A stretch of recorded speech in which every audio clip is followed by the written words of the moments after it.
Hello everyone. Today we will step into the fevered mind of a man who believed he had been chosen by God to slay a king. The year is 1610. The streets of Paris hum with activity, merchants shouting, carriages rumbling over cobblestones, priests whispering prayers in dim chapels. But somewhere in the crowd, a lone figure watches with eyes too wide, a face too still. He carries no sword, no musket. Just a knife. And in his heart, a conviction burning hotter than reason. Before we get started on this story, please take a moment to like the video and subscribe, but only if you really like what I do here. And when we reach the end, I'd love to hear your thoughts. Would you have called it justice, or madness? The man's name was François Ravaillac. He was no noble, no soldier. A former schoolteacher from Angoulême, quiet and awkward, yet strangely intense. For years, he had tried to join the Catholic orders but had been rejected repeatedly, each time for being too extreme, too unsettling. His obsession with divine purpose set even devout men on edge. But Ravaillac took their rejections not as dismissal, but as confirmation. The world was blind to his mission. Only he could see what must be done. He believed King Henry IV of France, once a Protestant, now converted Catholic, was not to be trusted. Though Henry had issued the Edict of Nantes to bring peace between Catholics and Protestants, Ravaillac saw only betrayal. He feared the king would plunge France into heresy once again. Voices in his mind, or perhaps only the twisting of Scripture, convinced him that God demanded a sacrifice. One holy death to stop a holy war. He tried to petition the king first. Yes, long before the dagger, Ravaillac wandered Paris trying to gain access to the royal court. He waited in lobbies, muttered in alleyways, chased carriages through mud. But the palace guards turned him away again and again. No one listened. No one cared. So, he listened to the silence. And in that silence, something inside him snapped. He began to follow the king's movements obsessively. When Henry IV planned to attend the coronation of his new queen, Marie de Medici, in May of 1610, Ravaillac saw his window. The city was abuzz with celebration. Nobles packed into lodgings. Carriages clogged the streets. Ravaillac prepared the only weapon he had, a common knife. Not sharpened by blacksmiths, not blessed by clergy, just steel and resolve. On May 14th, he learned the king would be traveling through the Rue de la Ferronnerie in an open carriage. Narrow. Crowded. No guards on horseback. No protection. Just a moment. That moment was all he needed. He positioned himself beside a small bookshop on the route, pretending to read. The bells of St. Innocent's Church rang across the rooftops. Somewhere nearby, a beggar sneezed. And then came the carriage, 4 white horses, velvet curtains pulled back. Henry sat inside, speaking with the Duke of Epernon. It was now or never. Ravaillac stepped from the crowd. He pushed between bystanders. He climbed the wheelbrace of the king's carriage, and struck. The first stab pierced Henry's ribs. The second, his heart. The king slumped. Screams erupted.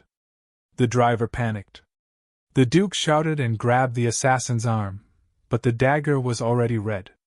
Ravaillac did not flee. He did not run. He stood, trembling, staring down at the blood. It was done. For a moment, silence fell, terrible, suffocating silence. Then chaos. The crowd surged. Guards arrived, too late to save the king, but quick enough to tear Ravaillac from the carriage. He was thrown to the ground, kicked, spit on, dragged through the dust by men screaming for vengeance. Some wanted to kill him on the spot. But others, men of law, of crown, of church, wanted more. They wanted him to talk. And they wanted him to suffer. As they bound his hands and dragged him to the conciergerie, Ravaillac did not resist. He muttered softly to himself, over and over, as if repeating a sacred litany. I did it for God. I did it for God. The king's body, still warm, was carried back to the Louvre. The assassin's mind, already unraveling, was about to be tested in ways he could not imagine. The conciergerie was no ordinary prison. It was cold, damp, and carved with the memory of screams. Deep beneath the gilded streets of Paris, where kings dined and cardinals schemed, it crouched like a second kingdom, one of rusted iron and whispered confessions. François Ravaillac was dragged there not as a criminal, but as a sacrificial offering. His fate had already been sealed. But first, they would pull his soul out piece by piece. The guards stripped him of his torn clothes and chained him to a damp wall. Words spread like wildfire across Paris. The king is dead. A madman did it. A heretic. A zealot. The people wanted blood. But the crown wanted something else, the truth. Or at least, a version of it they could parade. Had Ravaillac acted alone? That was the question echoing in the halls of power. Henry IV had enemies. Political rivals. Religious dissenters. Foreign agents.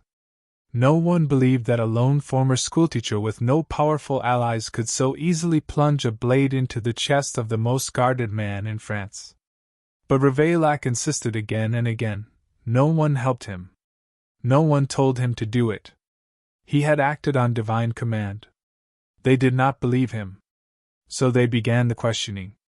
At first, it was simple: names, places, motives. He answered everything with calm certainty. He had seen a vision. God had revealed the king's secret plans to invade Catholic lands. Henry's soul was corrupt. The act had been just, a holy execution. But France was not interested in martyrdom. It wanted conspiracy. The judges wanted a web they could cut apart in public. But Ravaillac offered them no threads. So, they used different tools. On the second day, they brought in iron tongs. They crushed his legs. He did not break. They moved to boiling oil, dripping it slowly onto his chest and arms. He screamed, but gave no names. The court scribes trembled as they wrote the transcripts. Even hardened executioners stepped back, shaken by the man's blank-eyed calm between tortures. Still, whispers spread beyond the prison walls. That Queen Marie de Medici had secretly allowed the king's murder. That Spain had bribed someone. That Protestant factions were seeking revenge. That the Jesuits had quietly encouraged the deed. But Ravaillac would not give them the satisfaction of a narrative. He only repeated one thing, like a broken church bell. I acted alone. I did it for God. By the third day, the guards began keeping torches lit near his cell at all hours, not to provide comfort, but to burn sleep from his eyes. They starved him. They flooded his cell. They pushed splinters beneath his fingernails. They demanded names. Still, nothing. The only moment that shook him came when they brought a priest, not for absolution, but interrogation. The priest called him a servant of Satan. Said the devil had taken root in him, not God. Ravaillac, for the first time, wept. But not for his crime. For the silence of heaven. The judges met in secret. They had their killer. They had no accomplices. It wasn't enough, but it would have to do. The people were growing restless. France needed to see punishment, not in darkness, but in sunlight. A message carved in agony. So they declared the sentence. François Ravaillac would be executed publicly. But not by axe or rope. That would be too quick. He would be drawn and quartered. They would tear him apart with horses. It was the most extreme punishment reserved for regicides and traitors. A relic of medieval cruelty rarely used, even in France. But this was no ordinary crime. The execution would be held in the Place de Grève, Paris's infamous square for justice. A stage was already being built, high, wide, and visible from every alley. The scaffold would be soaked in oil to glisten in the sun. 4 horses would be brought in, strong and restless, each trained to pull in a different direction. But before the tearing, there would be more. More torture. more ritual, more theater. The date was set, May 27, 1610. It would be 13 days after the king's assassination. In those 13 days, Paris changed. Joy vanished. Windows closed. Markets hushed. People watched the sky as if expecting God to intervene and say something, anything, about what had happened. But the sky remained silent. And in the depths of the conciergerie, so did Ravaillac. Dawn broke on May 27, 1610, with a sky as gray and heavy as stone. A crowd had begun forming hours before sunrise in the Place de Grève, some coming from neighboring villages, others climbing rooftops to glimpse what no one would want to remember, but no one dared miss. The execution of François Ravaillac would be more than punishment. It would be a ritual, a purging of sin, a warning that rebellion against the crown, no matter how righteous the claim, would be met with something beyond death. At the conciergerie, Ravaillac was pulled from his cell. He had not spoken in 2 days. His face was sunken, skin bruised in shades that no artist could ever capture, and his wrists bled from iron shackles that had not been loosened since the sentence was announced.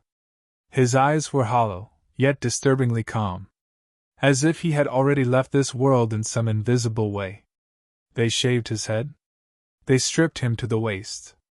Then they tied his wrists and ankles, not tightly, but with just enough slack, for the ropes were not meant to restrain him. They were meant to guide the horses. But first, more pain. Before he could be torn apart, the court had ordered a spectacle of cleansing. His right hand, the one that had held the dagger, would be burned with molten sulfur. They dragged him onto the platform, now soaked with water to stop the blood from pooling too quickly. Torches lined its edge. Men with hoods moved with mechanical precision, as if trying not to think too deeply about what they were about to do. The executioner approached with a metal ladle, glowing red. Ravaillac did not flinch. As the sulfur sizzled into flesh, the crowd gasped, some retched, others wept. But Ravaillac only opened his mouth, and said nothing. No scream. No curse. Only breath. Perhaps he was beyond pain. Perhaps he believed this was just the price for holy justice. Then came the final phase. 4 draft horses were led to the stage, snorting and restless. They had been deprived of sleep and food to ensure they would bolt with full strength. Each was tied to a limb, one to each arm, one to each leg. The ropes were wet and coarse, designed to bite into skin with every movement. The executioner raised his hand. And with a shout, the horses were whipped. The first tug made Ravaillac's body arch violently. Flesh stretched. Bones shifted. But he did not come apart. The horses were calmed, redirected, whipped again. This time, his left arm tore from the socket, tendons snapping like fiddle strings. On the third pull, one leg gave way entirely, the muscle unable to resist the brute strength of a galloping beast. The process did not end quickly. The crowd, once eager for vengeance, began to sob. Women fainted. Men turned their backs. Even the executioners looked away. It took nearly an hour for François Ravaillac to die. Not from a sword, not from a noose, but from the slow unraveling of his body by the tools of man and beast. By the end, what remained of him was no longer human in shape. The horses, blood-slicked and trembling, were led away. The body was burned. And the ashes scattered to ensure no relic, no bone, no finger could ever be claimed by fanatics as sacred. Paris fell silent. There would be no burial. No tombstone. No monument. Only the memory of the man who killed a king and was torn apart like something less than a man. But even as the crowd dispersed, one thing remained unease. Because Ravaillac had never named a single accomplice. And the idea that a single man could topple a monarch, out of sheer belief, was more terrifying than any conspiracy. It meant the next one could already be waiting. The Place de Grève emptied slowly, as if Paris itself had to exhale what it had just witnessed. Vendors who had once hoped to profit from the spectacle left their carts untouched. Priests who had come to condemn Ravaillac's soul now prayed for the crowds. Even the birds, it was said, avoided the square for weeks. The air lingered heavy with the scent of sulphur and blood, an invisible warning baked into the cobblestones. But something stranger followed the execution. Instead of relief, a sickness crept across France, not of body, but of spirit. King Henry IV had been beloved by many. He had brought stability to a nation broken by religious war. He had softened old feuds, invested in roads and bread, joked with commoners in the streets. He was not a tyrant. And yet he had been cut down by someone who claimed to serve the very God Henry had tried to appease.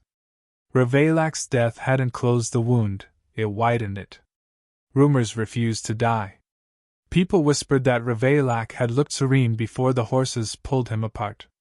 That he had smiled as the flames kissed his hand. That he had seen something others could not.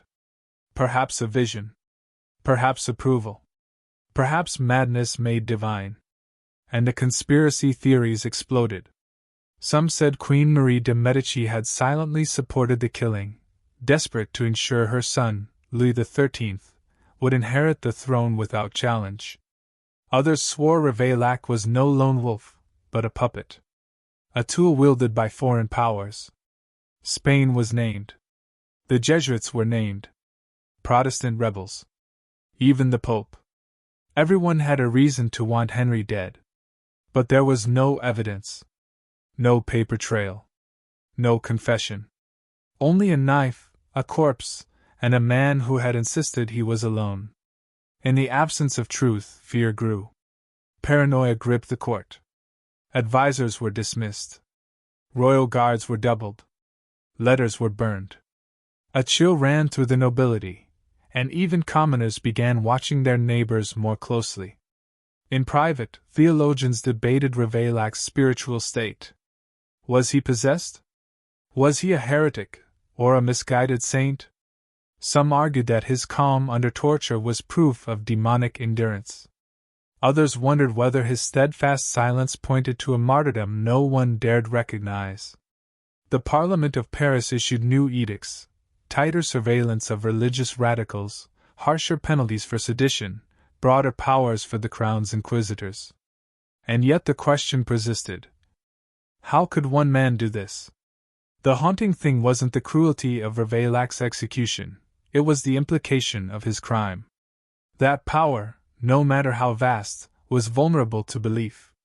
That a king, no matter how beloved, could fall not by armies or poison, but by a dagger held by someone convinced they were right. And in that realization, France trembled. Ravaillac became a ghost in the French psyche. Mothers warned their children of his name. Painters refused to render his face.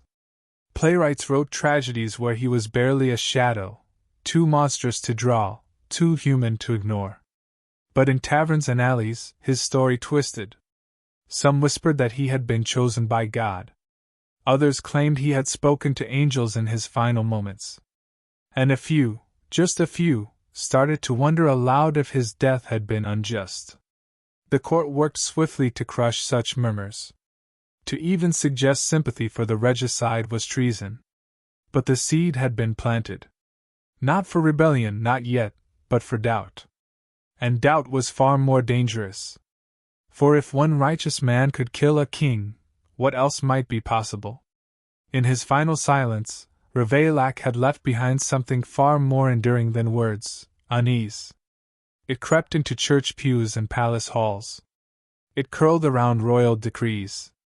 It hummed in sermons and echoed in prayers. The execution may have ended the man, but not his echo. And sometimes, an echo is more dangerous than a scream. Summer came to Paris with a strange weight. Though the days lengthened and sunlight spilled across the Seine, the capital did not warm.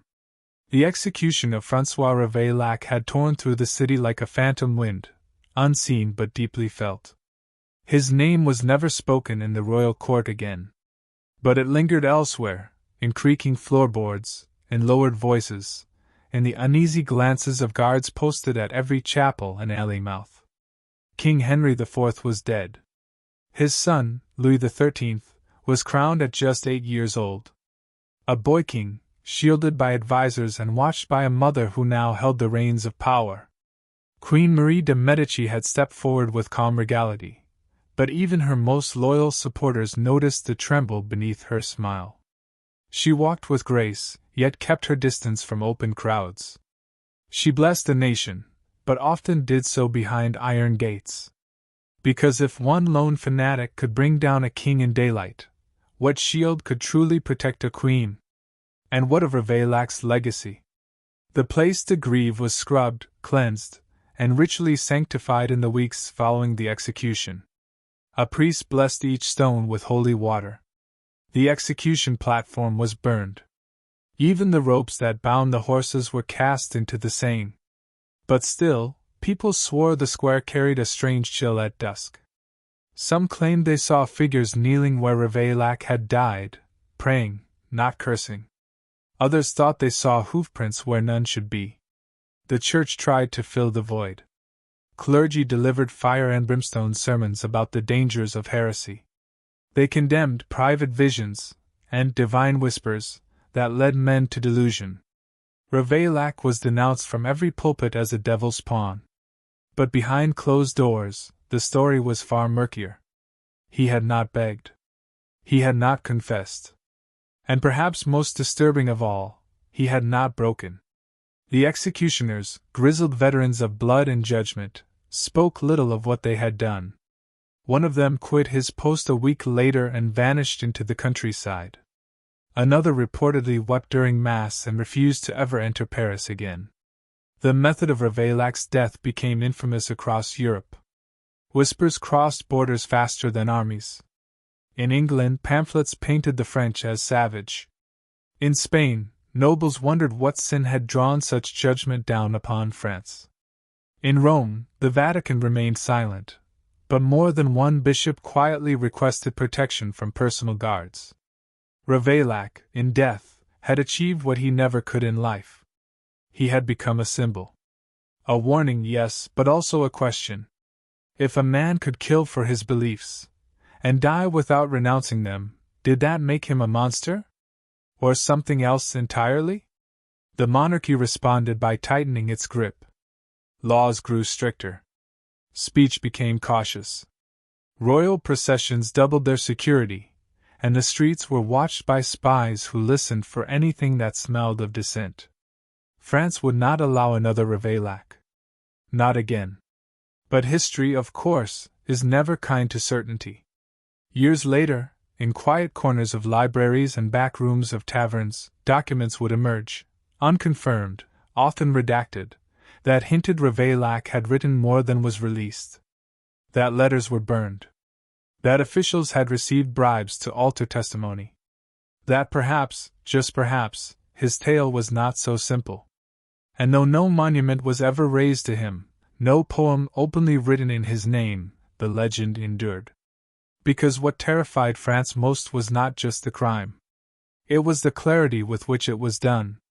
François Ravaillac did not kill out of greed, or vengeance, or madness in the eyes of those who knew him. He killed out of belief. A conviction so complete that even the tearing of his body could not unmake it. That is the true horror. Not the drawn horses. Not the scream that never came. But the stillness in his eyes, when the ropes grew taut and the world watched him vanish. In that moment, he became a mirror. And France, staring into it, did not like what it saw.